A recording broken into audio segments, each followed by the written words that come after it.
Hello friends, as part of the crash course for current affairs for civils 2020, we have been discussing several issues relating to current affairs and the potential questions that may be asked from those areas. As a continuation, let us discuss about other current affairs issues. The next important issue is the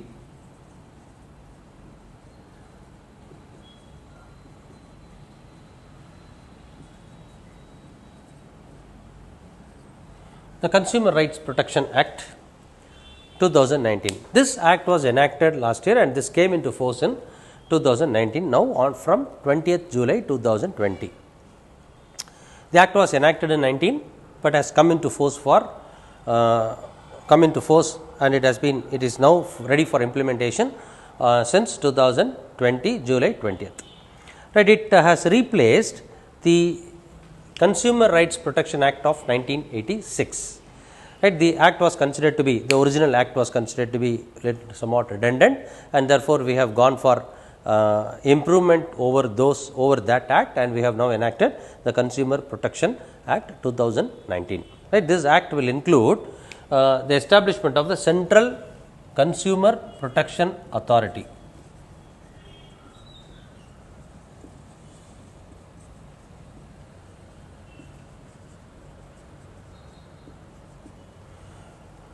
Right, the Central Consumer Protection Authority, and this authority called the CCPA will be able to file suo motu cases on behalf of a class of consumers, and the rules for the prevention of unfair trade practice by e-commerce platforms will also be covered under this act. That is the most important thing.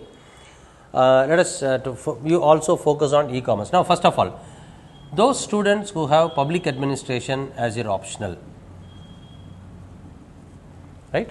Those students who have public administration as your optional, please make note of this authority also, because this will also adding on to the authorities like TROI and IRDAI, and it will be required for you to include in the organizations and accountability and control chapter for public administration, paper 1 and also for paper 2.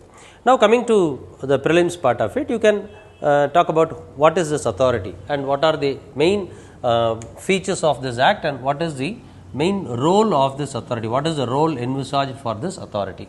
Right? That is one important potential area of question. Similarly, it is now having the authority to focus on the unfair trade practices in the e-commerce. Now, there is a concept called e-commerce. Focus on the concept of e-commerce.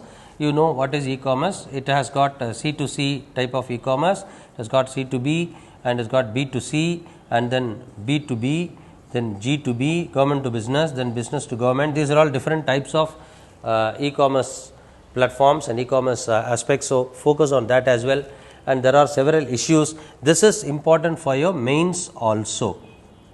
The mains also this can be asked. The unfair trade practices with respect to e-commerce platforms. More importantly, after the COVID, in the post-COVID, where we are, the e-commerce has gained, because of the digital dependence, the e-commerce has gained more relevance and importance, and therefore, be careful, this can be asked in the mains also.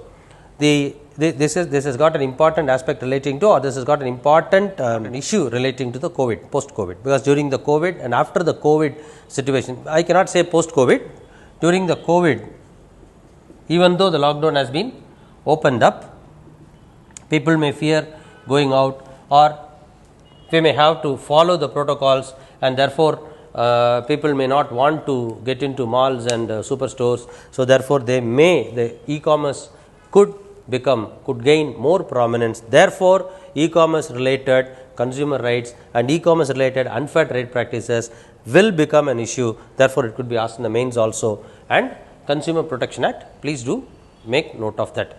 Right? And there will be also a Central Consumer Protection Council as part of this act, which will have the minister in charge of consumer affairs from 2 states from each region, north, south, east, west and northeastern region, with a tenure of 3 years. So, go through the important aspects of Consumer Rights Protection Act 2019, which is going to be an important other area of importance for current affairs. Let us discuss the other issues further. With respect to the another important issue is the the Italian Marinus case. Right, Marinus case. The Supreme Court of India has Center has informed, the Union government has informed the Supreme Court that it has decided to accept and abide by the international tribunal's ruling with respect to the Italian Marines. You know the case where few people were killed, two fishermen in the coast of Kerala in February 2012. It's a long pending case. Now, the constitutional experts said that the government's decision to accept the tribunal's decision was correct, more in tune with Article 51C and 51D of the Constitution. Article 51 is relating to DPSP, relating to the international peace and cooperation, right? International peace and cooperation of DPSP. So, the constitutional experts are of the view, and this is more related to what is called as the unclause. Now, what is more important? Forget about the case. The concept important for the prelims is Article 51. Article 51 contains 4 clauses.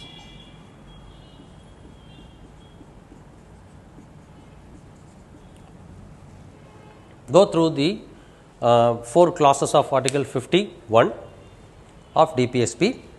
Then unclause, the United Nations Convention on Laws of Seas, right? The United Nations Convention on Laws of Seas, focus on that aspect.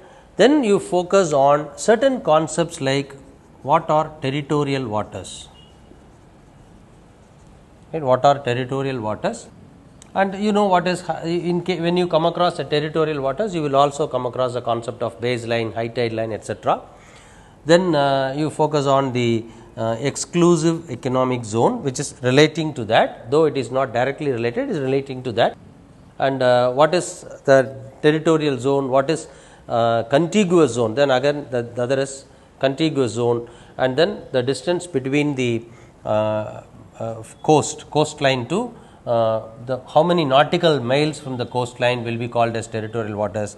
These aspects you focus on that, because it becomes an important issue, and a concept involved in this case is this.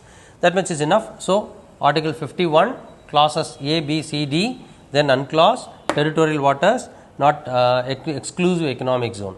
In fact, territorial waters is a definition that is given in the Constitution itself. Right? Territorial waters is defined in the Constitution itself. For the purpose of Indian Constitution, what territorial waters are, please do make note of them. Right? With respect to the Marinus case, Italian Marinus case. Then comes the next important issue, next potential area could be the special liquidity scheme for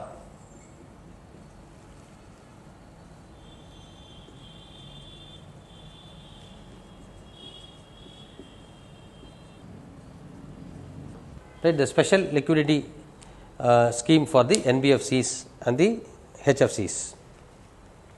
Actually, this scheme was announced in the budget speech of the finance minister in budget 2021, and it is a mechanism to provide the additional liquidity facility to the NBFCs. This scheme, under this scheme, the government has approved to improve the liquidity position through a special purpose vehicle to avoid any potential or systemic risk. Right? To improve the liquidity, the scheme will be administered by the Department of Financial Services of the Ministry of Finance. Special purpose vehicle will be set up to manage the stressed asset fund, whose special securities would be guaranteed by the government and to be purchased by RBI only.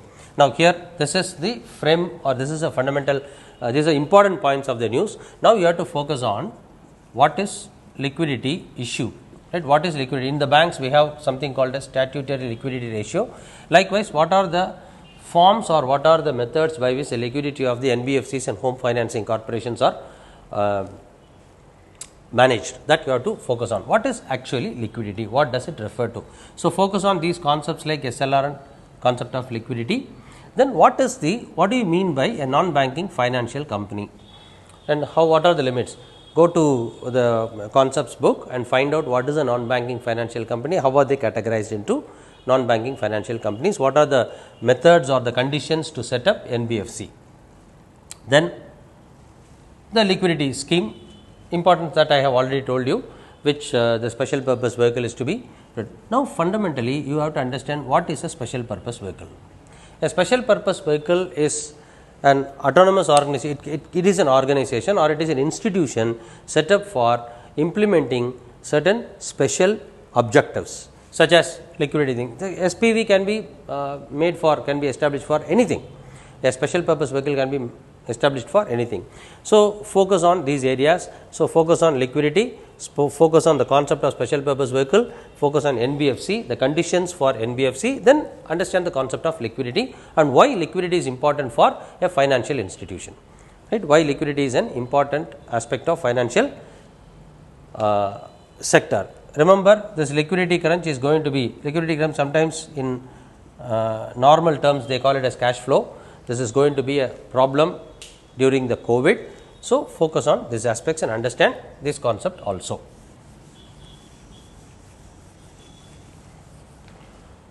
We will quickly pass on to the next item of the news called the Agricultural Infrastructure Fund.